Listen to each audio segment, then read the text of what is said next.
Hi everyone, welcome back to my channel. As you can see, I have Linda G.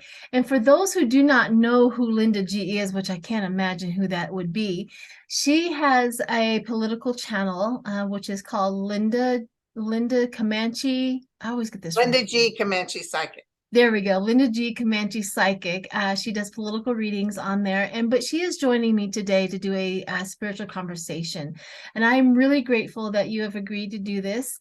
And if you could go ahead and what's been going on your channel, and give us a little update and some things in the future that you're been doing. Well, my 2023 predictions got 150,000 hits, I think. That's incredible. I was shocked. Yeah. But it just, the community, as you well know, is just fantastic. Yes. People are so kind and good. And it's, I have to be very careful not to overthink things, not to be too overly with the news and all the hatred, because that's not how it works over there, as you know. Yeah. So, but the channel itself is pretty successful. I'm very shocked because, as you know, I didn't know what I was doing. I was just told to do a YouTube video, and I argued for a minute, and they said, you'll help calm people down. So I started it, and boom. Yes. I think a lot of people, I hear a lot of your feedback about your channel, and they said, we love Linda because of her personality. And we love Yeah, because I keep cutting them. Yeah, I don't mean flatulence. I keep cutting jokes. Like when this starts getting fuzzy, I call it my Carrie Lake camera. Because all of a sudden I'll get real fuzzy. I said, there goes my Carrie Lake view. Exactly. Yeah. So, I mean, it's not like a feedback, like I asked for it. It's just that a lot of people tell me how much they enjoy you, and they'll tell me, you know, the accuracy, of course. That's one of the most important things that they always bring up, was the accuracy and your personality, and you're just down to earth, and they feel like they're sitting across from you from a table. That's what they say. So that's a lot of people say. It's like sitting with a girlfriend. Yes. And that's a lot of the people, you know, I don't do paid readings anymore. I finally retired. But a lot of the people I read, honest to God, do you have this happen? Felt like I've known them. Yes. I think we travel in the same community. I really do too. I feel like I've known you for, like, these souls that I just have known for years and lifetimes upon lifetimes. I do believe that we follow and we kind of go as a group in the community. Yeah, I do. So where have you been? Have you been traveling or anything? Well, I went to Sicily in September or October. I can't remember now. Anyways, and so I went to Sicily. I know you know who she is, Sally. Sally, she had literally, I left, and the day after that, she had a reading with you. Oh, wow. Does she live in Italy? In Sicily. Yeah, she lives on the island of Sicily. I think she invited me too. Anytime you want to come out. Yeah, you should. She has a beautiful villa. She will take you all over the island. We went to Ragusa. I mean, she lives in Ragusa. I mean, it's worth your while. All I had to do was get over there.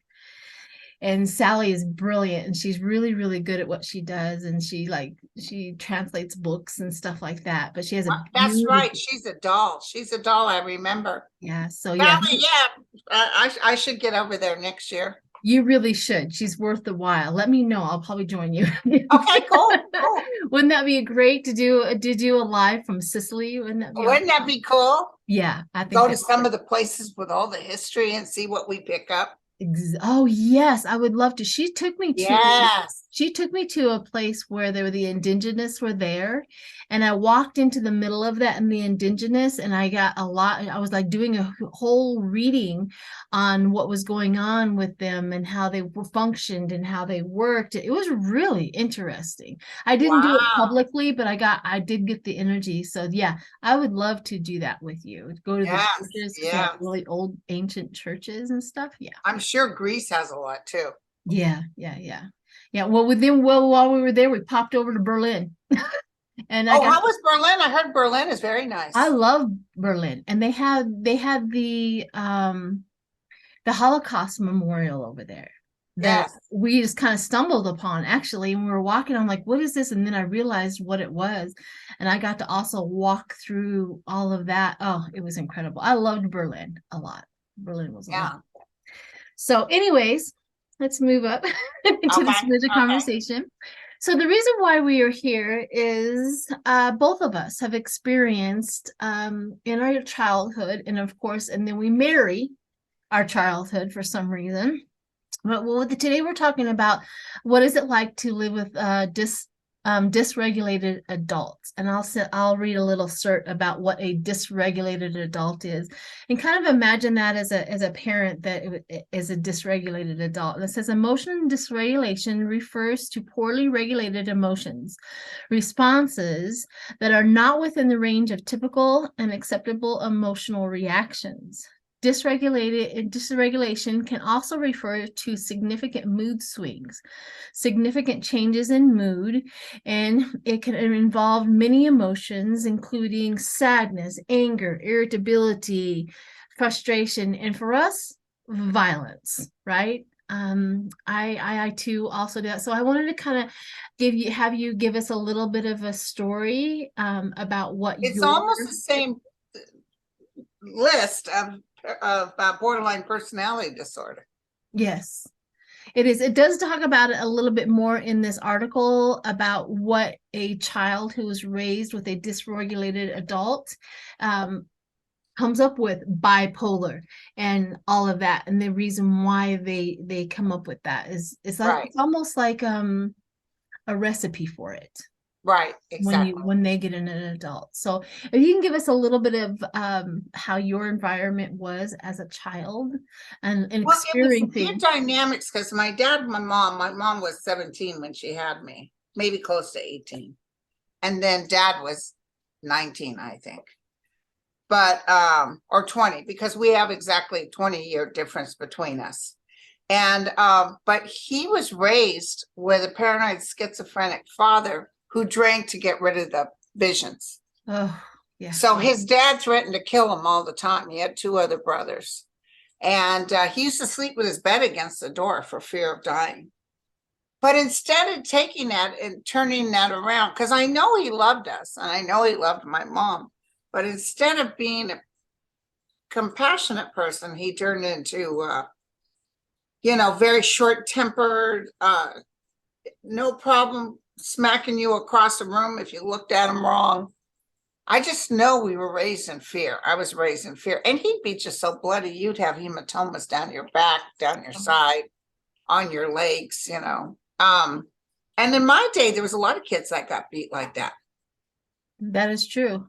I understand why he was the way he was, but he beat mom too. Yeah. And so she was crippled with rheumatoid arthritis. So I'll be honest with you. I had times where I laid there in bed and thought, how could I kill him? Yeah. I was just a kid. But myself, when I got older, I was always going like, big mood swings.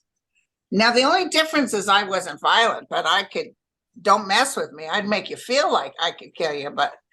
And then I didn't have a husband that hurt me because I would have killed him. Right. Exactly. They feared me. So they, at one point in time, they had me on too much medication. I was always like depressed or happy or suicidal. And then down the road, after I went through cancer, actually, that's when everything turned. That's when I was connected to universal consciousness. That's also the forgiveness of my dad really helped. Because he died a horrible, long, drawn-out death. And, I wouldn't wish that on anybody. So I will just say, but the other part of what's the weird dichotomy, my dad loved us. I mean, he was a captain at the fire department. He only made $400 a month, but he still managed to have us. I thought we were rich. We had a home. We had 3 squares on the table. They made a big deal out of Christmas, Easter, yet they were atheists. Yeah. He made a big deal. I mean, and he seemed genuinely happy about any success we did, but he could cut you down. I was 50 And that man could cut me down feeling like I was this big if he didn't like something I said or was doing. So he was very judgmental that way. But at the end of the day, I understand why he was the way he was. And I also understand the karmic issues that obviously we come from a life before. But that great love didn't happen until after he was dead, which is weird. So Yeah. I acted out in turn, almost like the dysfunctional person you're talking about. You could identify, they called me borderline personality disorder. But then I never went through another mood swing. It just all dissipated. Yeah. What is that old saying, especially when they say in Alcoholics Anonymous, they say children of alcoholics usually are an alcoholic or they marry one or both. Right? They always say so. This is also the same theory from a dysregulated adult. They either the children become one, marry one, or both. Right. Right. And But see, the only thing difference with me was that violence. Right. I didn't beat my kid. Yeah, with me, it was a total dysfunction. My stepfather would hit my mother a lot. My mother, for some reason, after she got into that, she wasn't the one to like clean the house. It was just really a dysfunctional type of thing. So my mother had 7 children, and so we all all come out of that dysregulated. You know what I mean? Right. And as you were talking, so I wanted to kind of talk to you. So you were raised like that, but you had the contrast. I hear the contrast. You had the wonderful, great, and wonderful stuff, but it seemed like the violence canceled that out. Oh, I know. Because it became dominant. I remember laying awake all night praying that he would forget something, because he was a fireman. So he would be at the fire station, and my mom would rat on us, and say, "Oh, I can't get," and then when he got home, he got us all in a row and beat us. Yeah. Because he, believe it or not, he beat his own wife, but he was like, "Don't you dare even accidentally swear in front of your mother. Don't you dare disrespect your mother." But yet he beat her. We witnessed it. Yeah. Isn't that weird? Isn't that the contrast of a person who is dysregulated? And there's a lot of names out there, but they can call them narcissists, they can call them sociopath. Right. I mean, there's a lot of names out there. We're just claiming something. And my dad, he as sick as she was, he did everything he could to try to give her a comfortable life. Yeah. He put a lot of money in the bank in case something, because he had a bad heart. He always thought he would die first, and it was my mom who died first. But he always had to absorb all that energy. He was very, very, she was his world. So when she died, he kind of fell apart. He actually was drinking too much and fell out of his wheelchair and broke his neck. He already had a broken back. Then he broke his neck, and he went through a long, drawn out till he finally died 4 years. He died at age 80. Wow. His dad dropped dead at 57, and his mom dropped dead at 57. Bad heart issues. But anyway, he after he died, though, something left me. I can't tell you what it is. But I will tell you, when Mom was dying, she stayed with me. She died in my bedroom. I was like her hospice nurse. And I said, "Mom, if you could do it all over again, would you marry Dad?" And she said no. Wow. On her deathbed. So what did that make you feel like? The existence of you is both of them, but your mother at that point in time is a rejected half of you. So spiritually, when you're that person right there at that moment, what did that say? What happened internally for you? Well, it didn't surprise me. She gave him a what for as she got a little older, and he was crippled in the wheelchair. So she would tell him off, but she really acted like she adored him. That was the surprising part, because she was always, worried about Dad, And then when he died, of course, she probably knew where her bread and butter was, Right. She couldn't have survived by herself. Right. So what did that do internally for you? As that I didn't take it personal or anything. Good. No, I knew why. I was a witness to how she lived. If she Right. didn't have rheumatoid arthritis, her hands were crooked, her feet were crooked. She had to have San Francisco hospital break and reset her jaw because her jaw was falling back. Oh You know my. how awful rheumatoid arthritis is. The I- ball on top of her neck was getting ready to break, and they said once it breaks, her head will go down, she'll be dead, sitting in a chair dead. So they actually took a piece of bone from her hip and put it back here, fused it. She had a halo on with a GI tube. I took care of her for that. But she was in constant pain, constant surgeries. Yeah. She had a lot to absorb for sure. Yes. Okay, so what was your tools of surviving that type of atmosphere Well, when I you was were kind of younger? delusional, you know. I always believed in the big picture. I always thought I'd be famous. I also fantasized about dying, that I wanted to be dead. Yeah. Most of my life when I was young is about, when am I going to die? I can't wait to get out of here. Right. So your tools was the expectations of escaping this. That was one of your Yeah. tools. You would go into the escapement that you would have. So what else did you as a child did see? When I was younger, they called me the mouse because I could move into a room and move right back out of that room without anybody knowing it or anything like that. And it was almost like I knew when things were going to get elevated, I gotta go. And if I was seen leaving, they were going to catch me, right? And they're gonna make me stay. And I remember that was one of my things, being that stealth little child, just maneuvering through everything because I was, the sixth child, so I was the baby for quite some time. That was one of my tools also. Another one of my tools that I used to survive this, violence of atmosphere at home was to lie. I would lie about everything. If I knew that I was going to be able to lie about it and get out of it, I did it. Right. Me And too. so, and that was the thing. And somebody I remember, like, because we were also churchgoers.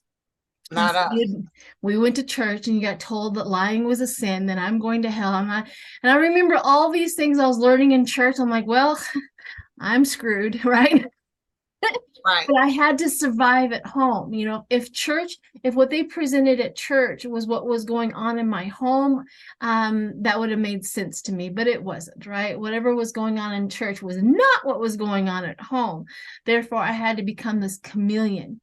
I had to be, stuff like that. So I was just wondering, what kind of tools did you use as a child to Well, my parents were atheists. But they didn't oh God, don't talk to me about Jesus or anything. They weren't like that because mom was raised in a convent, orphanage after her mother died with white nuns. And they didn't go that route. But I saw Jesus when I was 8 years old, full blown living color. I saw him. I felt him. I was there. And I even told my mom, I don't know who I saw last night, but it wasn't a dream either. I'm going to tell you right now, I was there.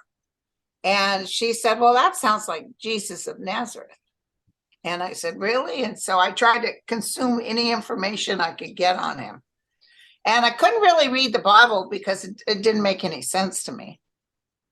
But I started talking to him and energetically connecting to him. And that peace I would get, that high, maybe it was delusional, I don't know, but let me tell you, that's what kept me going, is knowing that there's something greater than all this. And I always knew I had something to do in this world. Yeah. Maybe this as far as it goes, but there was something I could do to help others. Right. I wanted to be of service. That's probably why I was a nurse. Dad said, you don't want to be a nurse. They changed bedpan. He was anti anything. I wanted to be an actress. My uncle sent me a bunch of books on Stanislavski and offered for me to come to New York with my grandmother after I graduated from high school, which is his mother. And my dad said no.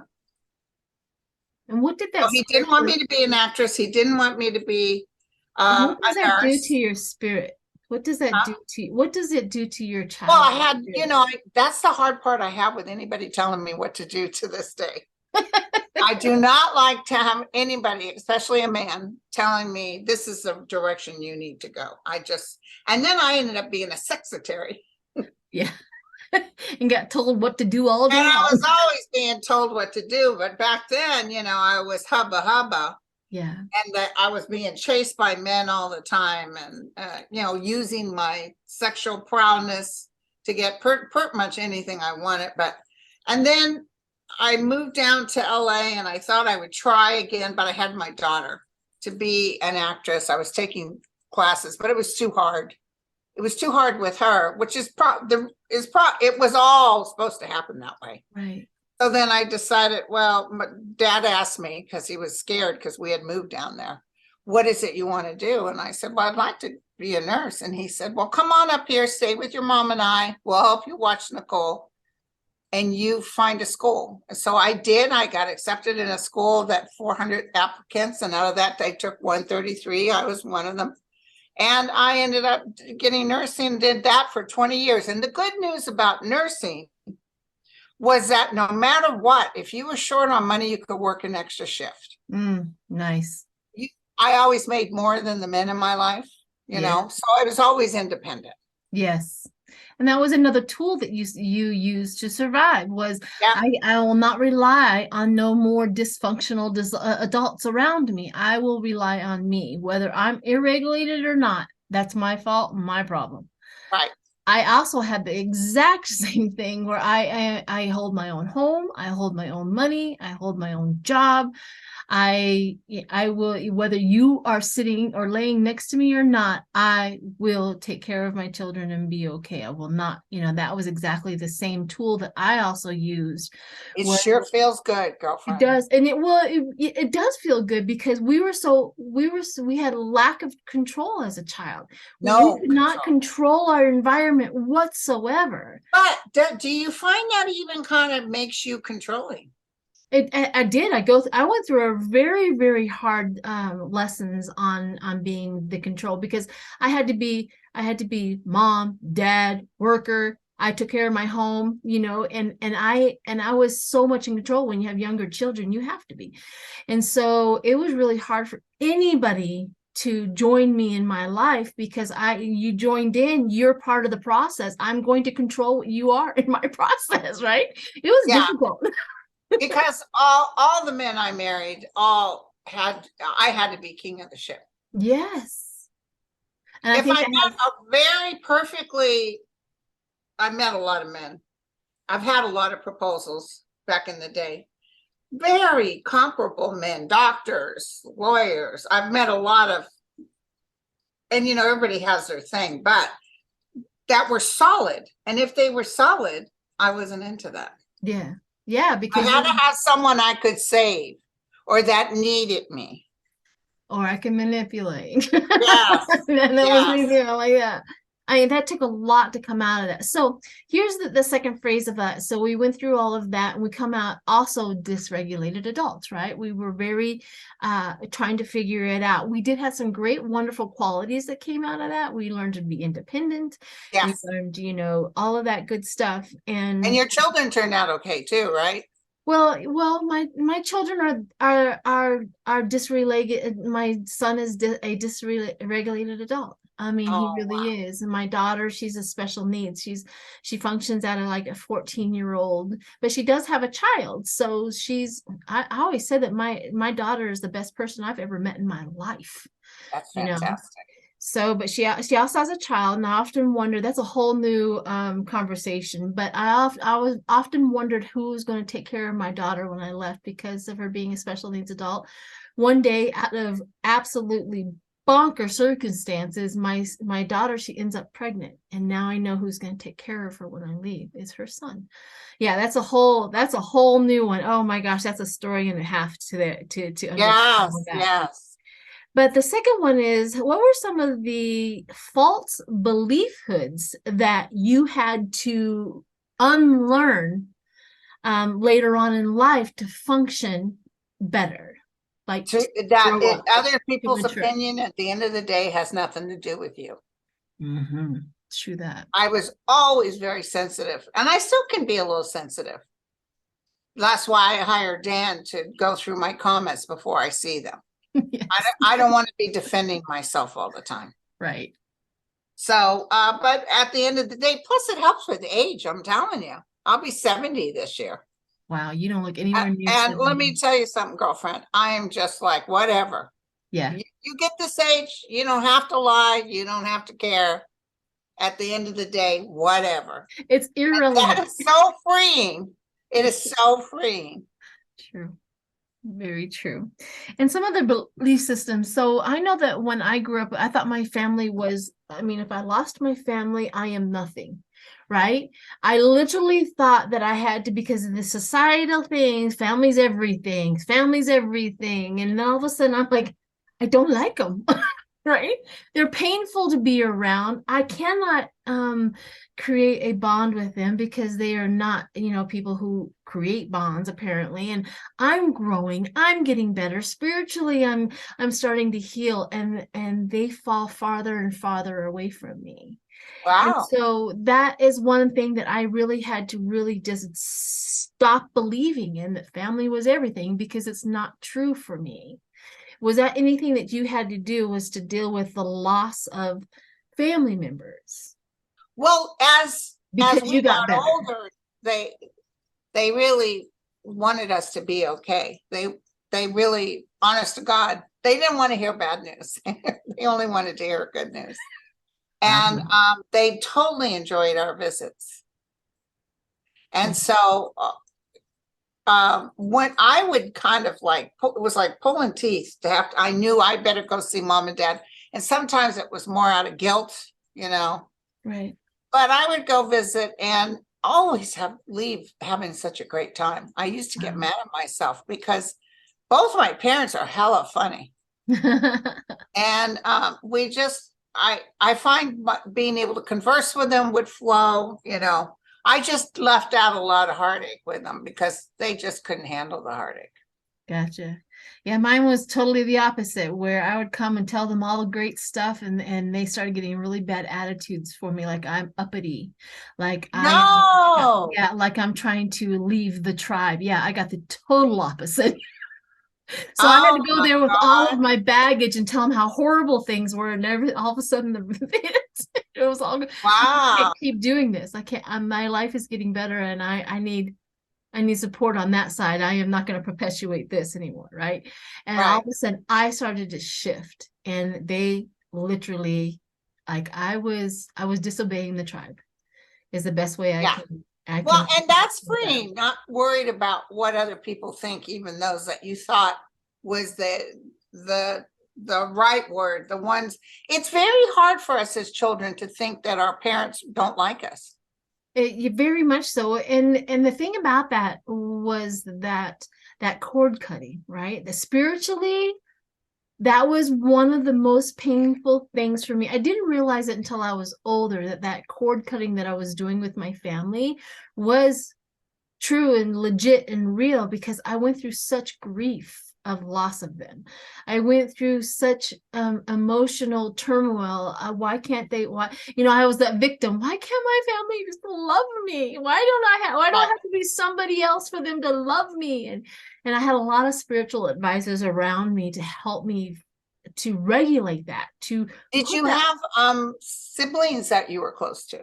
No, I did, but apparently I wasn't as close as I thought they were, because the moment I shifted, the moment they dropped me, right? So it was never a solid bond, ever, See, ever. my sister and I are very close. Yeah, I would love to have had that, but And I'm very lucky to have that. If I need help, I can call my sister. Some people don't have that. no, not at all. I have a couple of really good friends too, but my sister, she'll give you the truth too. Right. She won't sugarcoat it. Yeah, they're not like that. They're not like that at all. I mean, the only sibling that I'm close to is my younger brother, and even that's adrift sometimes, right? Right. Because But even my sister knew about mom and dad, so her and I could both relate. It was like nails on a chalkboard sometimes. yeah, that's not how it went with mine. Yeah. They stayed in the sickness and the illness. Are they still alive, your mom and dad? My father is gone and my mother has dementia. So I don't, and she's so far into it that she doesn't even know who or what. So she's gone, right? So, and I haven't seen her in a while, and that's a whole nother spiritual conversation as well. However, so Yeah. the last one here is, after all of this and all of the things that you have learned, especially at 70 years old, what are some of the spiritual gifts that you have received through this? Because we all know that we don't come down here without getting dings and dents and bangs around in order for us to, leave this earth unhinged. We get the gifts. The gifts are in the trouble. The gifts are in the dysfunction. The gifts are, that we get on the outside. Sometimes we have to come back and do it again. That's fine. But what are some of the ones, because you are in this community, what are some of the spiritual gifts that you have received? My biggest gift was cancer. Yeah. And my biggest gift was cancer. It totally set me on a whole new direction. Who I am today is nothing like I was back then. And the gift that I got was trust and faith. Mm. I had a spontaneous healing, I can tell you beyond a reasonable doubt. And the absolute joy. I can walk around connected to the realm, high as a kite sometimes. It's beyond words. It's almost like the human language doesn't justify what I feel. Now, of course, I'm not going around all the time, because I'll be honest with you, being connected to source can sometimes wear you out.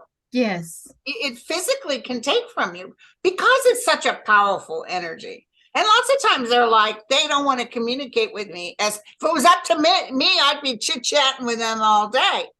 But they also know to kind of go sideways, not be there all the time, because I need to figure it out for myself. Because even people who are great religious and they this and that, they tend to depend too much on looking out there instead of looking within. So my most important lesson in this lifetime was that I'll never get it all right, and I'll never get it all done. And I need to just stand in faith, knowing that this too shall pass. And listen, if I could sell the bottles, yes, not even sell, free, of people who, when their deceased loved ones come to me, I don't care what their life was on earth, the absolute joy factor is, it's like they take a deep breath and they're standing in this rainbow of the realm, and tell her I'm fine and this and that. And then, of course, they give details so they'll know that I am talking to them. Yeah. That's the only reason they give me the details, because they want their loved one to know. They don't really like doing messages about, I left the keys in this box on this shelf. That's not, but they will tell me that if you need it. Right. Their message is to be in life and live life, be alive, because there's so many people on earth right now who are living, but they're not alive. I've even had to tell clients, and I hated to say it, but I had to, because my guides are like, uh-oh. And I'd say, you know what, honey? You're alive, but you're not living. And nobody said to me, how dare you? Most of them said, you're right. Yeah, they knew. Already right. knew. And let me tell you how you live. Yeah. You stop going out there. Yeah. Stand in your realm, connect to them, have faith, tell them you're open, ready. That's what I did. Tell them you're ready. You show me then. I can't figure it out myself from my human way. You ask for the realm to help you. Now, sometimes it doesn't happen overnight. But the other thing is, they will, like some people have said, it's so weird, Linda, you told me that, and I start practicing. Then my husband left me, and then this and that. I said, obviously that person was leaving because they knew it wasn't for your realm. Like all the heartaches I've had, when I look at it now, oh my God, it was like I was always on the path, but didn't know it. Yes. I have a girlfriend who says it perfectly. She goes, I used to go through my lessons the hard way. I have asked spirit to take me gently. There you go. And the other key factor is attachments is the key to all suffering. We as humans get attached, even to our pets and to our children and to this or that. When you're attached to something, that's suffering. Trust me, because sure enough, that attachment is going to have to leave you, or they'll, whatever. Attachments to money, to fame, to wealth, attachments to your ego, or to what do people think of me? All that stuff, which is ego-based, will always bring suffering. So the best way is almost like Jesus. Stand in the realm and not be attached to anything. Love your neighbor as you love yourself, and just keep moving forward, and all of it works out. Absolutely. The best words spoken. Thank you so much for this spiritual conversation. And truthfully, this is meant to help anybody out there that is struggling through all of this, that at some point in time on this path, it will connect with you. The spirit will connect, you will connect, all of it will line up, everything. It's the truth. It has happened to a lot of us that we stay on the path. I still have a long ways to go, but I think I'm on. You're on the path. Yeah, I'm on. Listen, you guys, don't believe us. You stand in the realm and you ask them, correct, what can I do? And be quiet. The other thing is we overthink. Even psychics, they get a hit. Well, did I get that right? Wait, when we overthink things, we're interrupting with their communication. That which is likened to itself is drawn. So you cannot create what you're not. If you want to be an open book, if you want them to stand into your realm and come into your home place, because you're all pieces of the DNA of the omnipresent energy. Yes. If you want to live in this life, you can have heaven on earth. I'm telling you, if you want to live in this life, even with the terrible things happening out there, but to where you're almost high as a kite and you don't care. Yeah. Connect to the realm and tell them, ask and it shall be given. So you don't have to follow any kind of religion or anything. Don't go overboard. That's what I tell people all the time, because sometimes they act like, oh, Linda, you're the best thing since sliced bread. It's like, no, you can't do that. You cannot idolize others. You have to, you take whatever I'm saying as a piece of something that'll help you, but we're all human. We're all going to disappoint. So you don't want to do that. It's like when I saw Gerard Butler pick his nose. That was it, Like, ooh, that's it. I'm out. Yeah. Yes, I completely agree with that. And I was going to circle back around to where you're talking about always being connected and standing in the realm of, spirit and all that.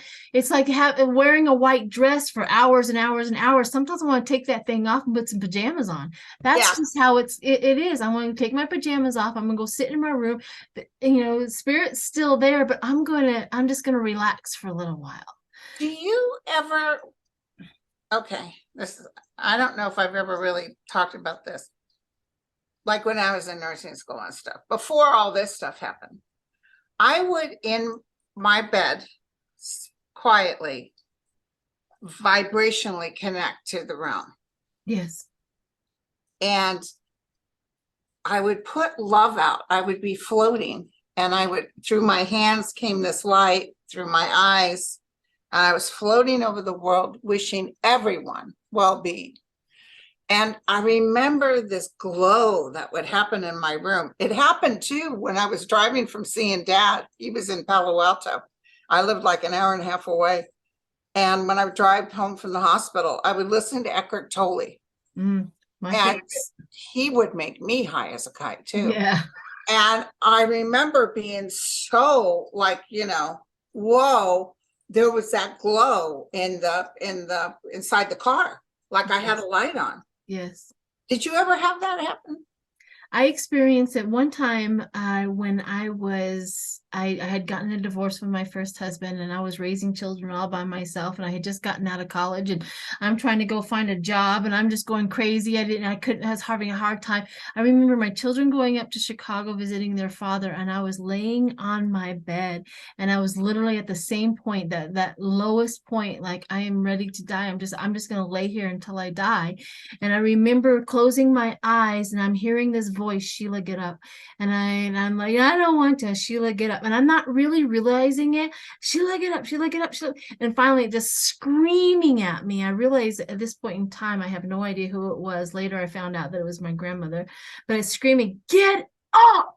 And I opened my eyes in the middle of the night, and my room was illuminated. That's what I'm talking about. It was just illuminated. It looked like the moon had moved into my room. Exactly. That's what I'm talking. It's not a bright like a sunlight. It's like a illumination. Yeah. And I set up, and that was one of my absolutely turning points and turning corners in my life, because I'm all by myself, and I'm experiencing this, and I'm not crazy. That's why I said when I was set up, I am not crazy. I'd really experienced. So you knew you had a journey. Yes, I knew that I was supposed to be here. And you stood in faith towards it. Because so many people say to me, you know what, Linda, where am I supposed to be standing? What am I supposed to be doing? And, you know, I can't answer that for them. No, you have to find that out. That's within yourself. That is absolutely true. They look for us for those answers. And we always say the same thing. I said, the answer is within you. I cannot tell you what God wants for you, because I am not God. Right. But it's just beautiful because that desire is there. I know that desire. Yeah. And I walked around with that desire till now because I'm doing what I'm supposed to be doing, which is I'm so grateful for. Yes, it is nice to finally, at that somewhat point in you're on a path and you finally feel it within you. And everybody would always say, you always know when you're on the right path. I'm like, and I go, fine, whatever, people.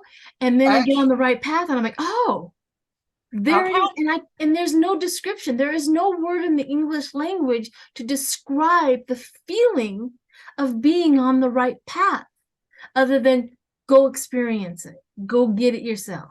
And that's what we want the most for you, for sure. Right. So thank you so much. Are there any final words for everybody? Well, I just, you know, when I was standing in my bedroom and they said I was going to do a YouTube channel, and I had been on with Kirsten on her show, and she had a lot of lights and it looked like a lot of work. And I'm like, I don't want to have to get up and brush my hair. Yeah. And, you know, you would have thought I got hit by lightning to dare defy the masters. Exactly. And they said, Linda, you're going to help calm others down. And, you know, sometimes you think all this political stuff is nonsense, and it's not really in the higher realm consciousness. No. But with the calmness that they gave me to tell everybody, listen, this is a nothing burger. This is going to happen. This is going to happen. That energy gave people trust, where they said, okay, but people are still too reactive. Something happens and they're like, boom, boom, boom, boom, you know, and you try the best you can to tell people, hey, listen, try to just stand still and know this too shall pass. But this whole earth is going through a transition. They are. And it's not damnation and hellfire. No. No, it is not. Thank you so much for that. Oh, you're so welcome, man. If everybody has made it this far, I really appreciate you, and I hope you enjoyed this, and I hope you got a lot out of it. And yeah, thank you. I really enjoyed being with you. We need to do this again. We do. It's been a long time since I've seen you. This is true. You know, we got to make it through the holidays. The holidays, I feel like I'm a mouse again. I hide and slide. You know who I'm going to be on next is Kevin Loving Vibration. Kevin Loving. Oh, Loving. Healing. Sorry. What am I saying? Oh, tell him. Kevin, I think of the Beach Boys, Good Vibration. He is such a cutie. And he's so sweet. And I've done a couple of with him too. Tell him hi for me, and I will. All of my love, because he is so wonderful.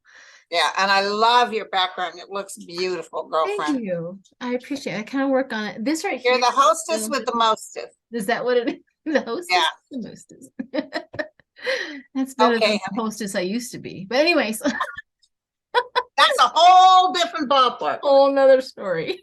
Right. Yep. Thanks, okay, honey, you take care. All right, bye, hon.